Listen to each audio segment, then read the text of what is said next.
नमस्कार दोस्तों।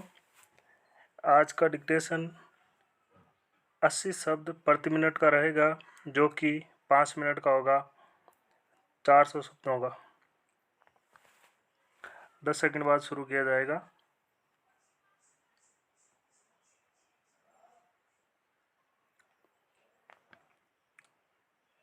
स्टार्ट। उपाध्यक्ष महोदय, तब उन लोगों को कुछ आशा हुई कि हम लोग भी उसी तरह चल सकते हैं जिस तरह से पहले चल रहे थे।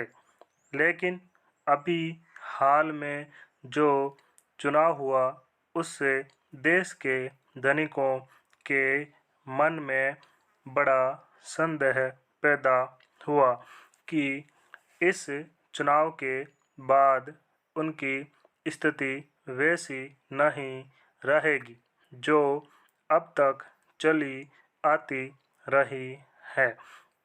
गरीबों और अमीरों के बीच में अब तक जो बहुत बड़ा अंतर चला आ रहा था, उसको अब तेजी से दूर करने का प्रयत्न किया जाएगा।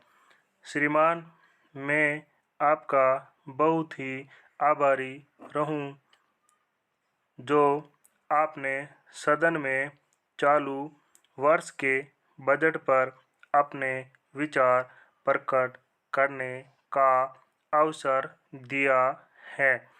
मैं इस बजट का समर्थन करना चाहता हूँ।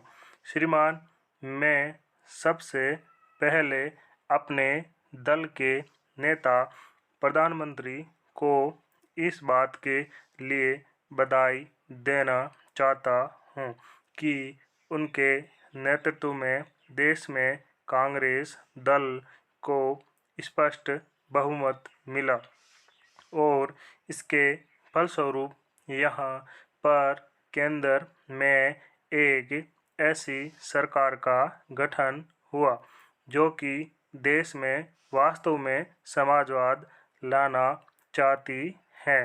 मैं वित्त मंत्री जी को इस बात के लिए बधाई देना चाहता हूँ कि लोकसभा के मध्यावधि चुनाव में जनता द्वारा कांग्रेस दल को जो आदेश दिया गया था, उन्हें स्मरण है और वह तन मन धन से उसका पालन करना चाहते हैं।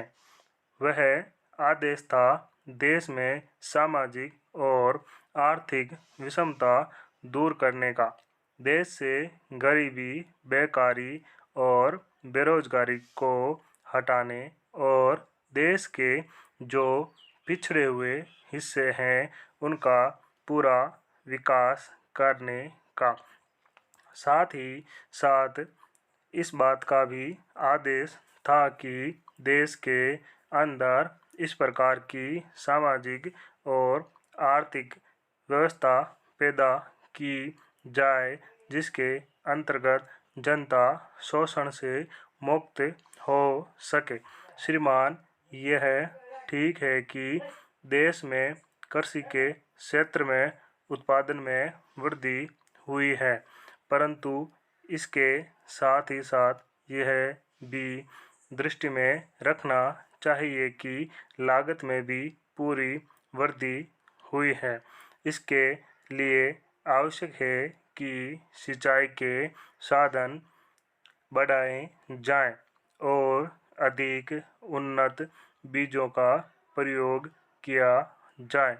आज कृषकों को कृषि के यंत्र मिलने में बहुत कठिनाई हो रही है। जैसे छोटे छोटे ट्रैक्टरों का देश में बड़ा अभाव है। उनके बनाने के लिए शीघ्र नए कारखाने खोले जाएं, जिससे कृषकों को जल्द से जल्द ट्रैक्टर मिल सके। देश तभी प्रगति करेगा, हमारा ऐसा विश्वास है। स्टॉप।